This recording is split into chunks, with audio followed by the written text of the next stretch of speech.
There is a silence that terrifies the average man. It is the silence of an empty room, the silence of a phone that does not ring, the silence of a Friday night spent without company. In the modern world, this silence is diagnosed as a condition to be cured. We call it loneliness. We treat it as a failure of social status, a sign that one has been rejected by the tribe. We fill the void with noise, with distractions, with the desperate pursuit of validation from people we do not even respect. But there is another way to view this silence. 400 years ago, under the cavernous roof of the Raigando cave in Kumamoto, an old man sat alone. He was dying. His body, once the most feared weapon in all of Japan, was failing him. He had no wife, he had no children of his own blood, he had no lord to serve. By the standards of the court or the merchant class, he was a beggar, a ronin, a man who had squandered his life wandering the forests and roads of Japan. But this man was Miyamoto Musashi, and in those final hours, he did not cry out for company, he did not lament his lack of comfort. Instead, he took a brush and ink, and he wrote down 21 final principles. He called this work the Dokkodo, the way of walking alone. To Musashi, aloneness was not a state of lack, it was the ultimate state of power. It was the position from which a warrior could see the world clearly, unclouded by the desperate need to please others. Today, we are going to walk this path. We are going to deconstruct the fear of isolation and replace it with the steel of solitude. We are going to look at why the strongest minds in history have always chosen to walk apart from the herd, and why your feeling of not fitting in is not a defect, but a qualification for a higher form of existence.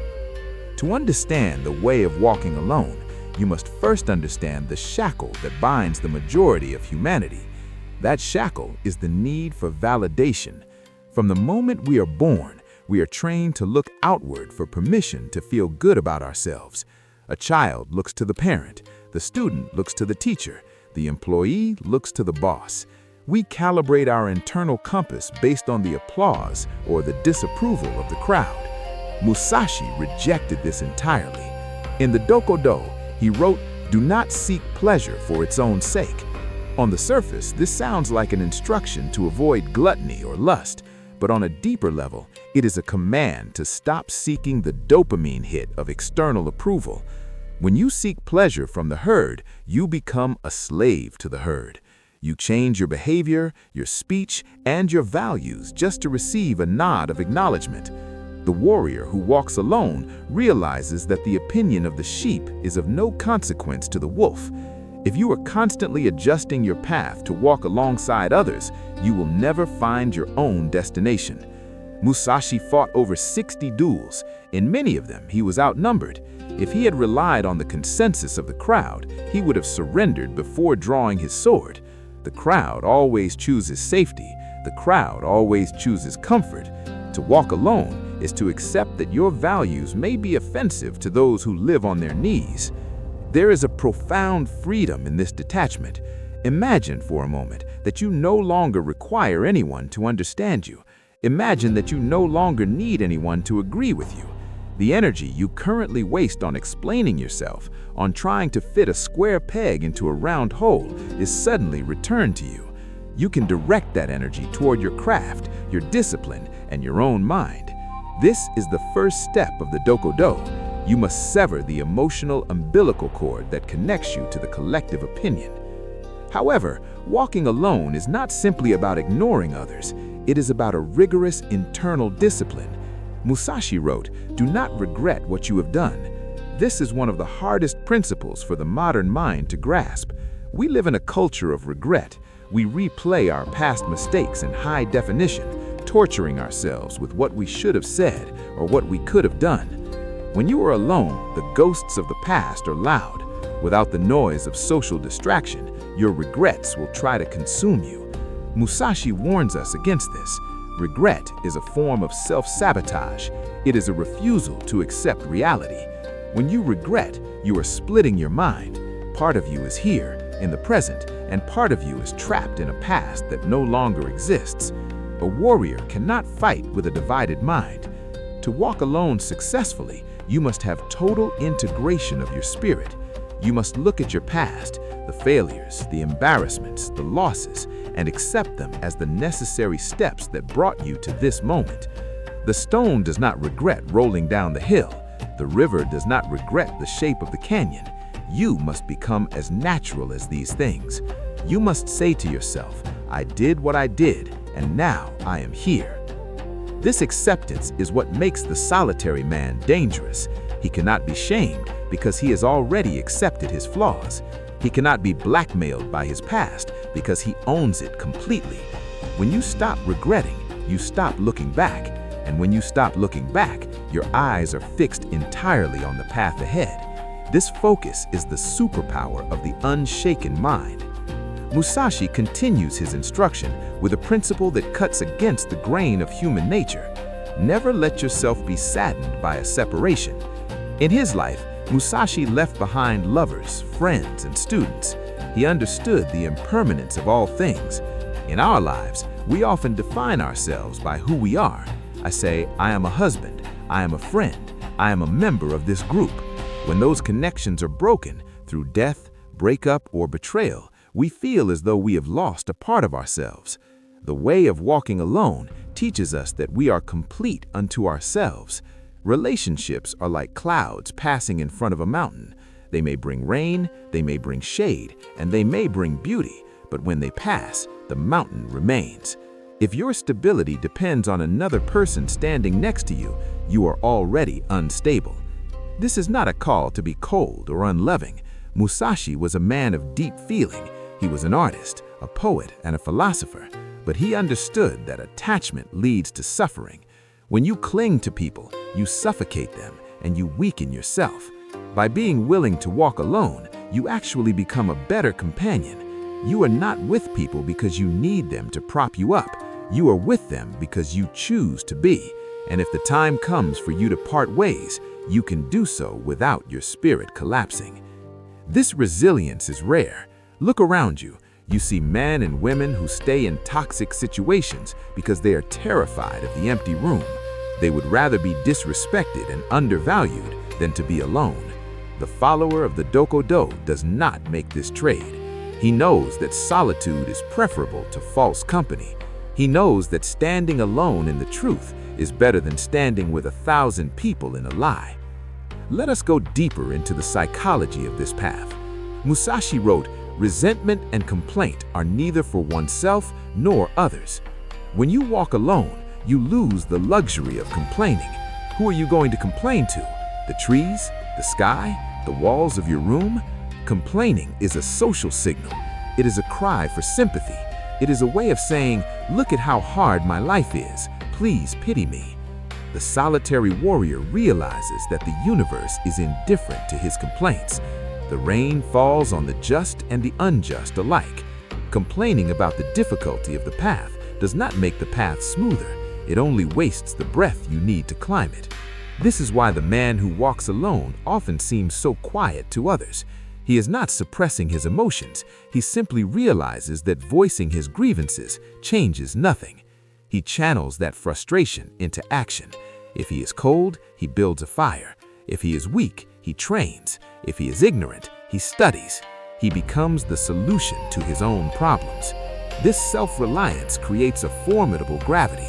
People are drawn to those who do not complain because such people appear like bedrock in a world of shifting sand. By not asking for sympathy, you command respect. But the most controversial aspect of Musashi's solitude is found in his relationship with the divine. He wrote, respect Buddha and the gods without counting on their help. In Musashi's time, people were deeply superstitious. They prayed for harvest, they prayed for safety, they prayed for victory. Musashi respected the traditions. He bowed at the shrines, but he never asked them to do the work for him. To walk alone means you stop waiting for a savior. You stop waiting for luck. You stop waiting for the government or your family or a deity to reach down and pull you out of the mud. You respect the forces that are bigger than you, but you understand that your life is in your hands. This is a terrifying realization for many. It implies total responsibility. If you fail, it is your fault. If you succeed, it is your merit. There is no one to blame. But within this terror lies the ultimate empowerment. If you are the problem, then you are also the solution. You are not a victim of circumstance. You are the architect of your response to circumstance. Musashi walked into duels knowing that if his focus wavered for a fraction of a second, he would die. No god would catch the sword for him. This hyper-awareness, this acute presence, is only possible when you realize that there is no safety net. When you walk alone, your senses sharpen. You see things others miss. You hear the truth beneath the lies. You become alive in a way that the herd never will, because the herd is half asleep, secure in their collective numbness. Now you might ask, how does one apply the Dokkodo in the 21st century? You are not a samurai. You do not carry two swords. You likely work in an office or a trade, or you are a student. How do you walk alone in a world that is hyper-connected? It begins with the reclamation of your attention. We live in an age where solitude is practically illegal. If you stand in line at the store, you pull out your phone. If you sit in a waiting room, you scroll. We are terrified of being alone with our own thoughts for even 5 minutes. To walk alone today means to disconnect. It means intentionally creating periods of silence in your life. It means going for a walk without headphones. It means sitting in a room without a screen. In those moments, you will feel the withdrawal symptoms of the modern mind. You will feel bored. You will feel anxious. You will feel the urge to check if anyone has messaged you. This is the battle. This is your duel. You must hold your ground against the urge to distract yourself.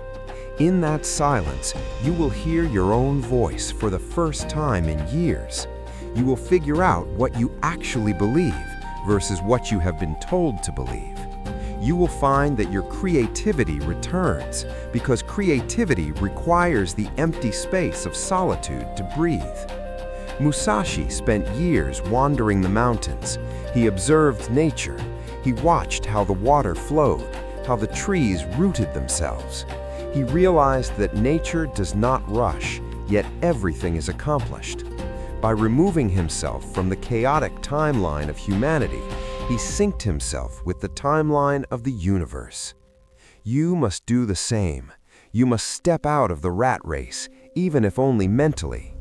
When everyone else is panicking about the news or the latest trend or the current outrage, you remain unshaken.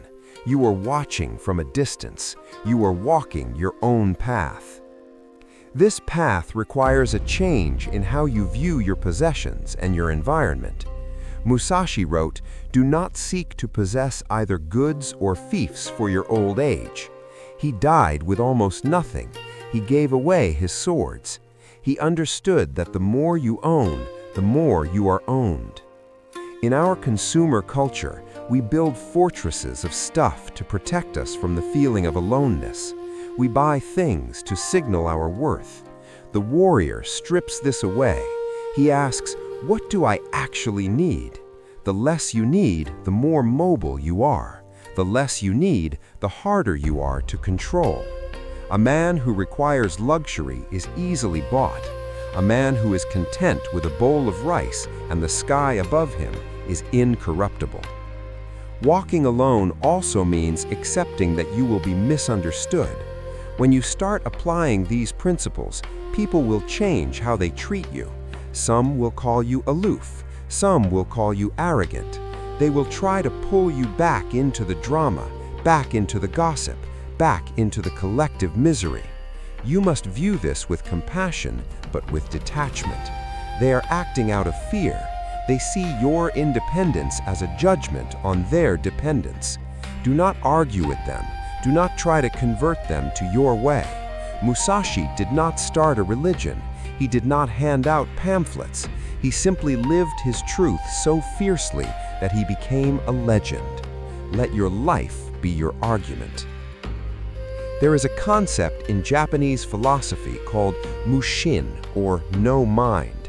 It is a state where the mind is not fixed on anything and is open to everything. It is the mind of water.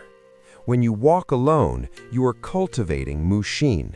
Without the constant interference of other people's emotions and agendas, your mind becomes like a still pond. It reflects the moon perfectly. When a pebble is thrown in, it ripples and then returns to stillness. This is the goal. Not to be a hermit who hates the world, but to be a warrior who is master of his own soul. To be able to move through the crowd without being of the crowd. To love others without clutching them, to work hard without seeking applause.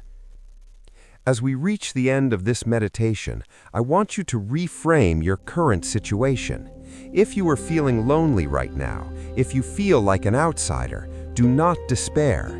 You have been given a gift. The universe has placed you in the dojo of solitude. It has cleared the room so that you can train. You are not alone because you are broken. You are alone because you are being forged. The steel must be heated in the fire alone. It must be hammered alone.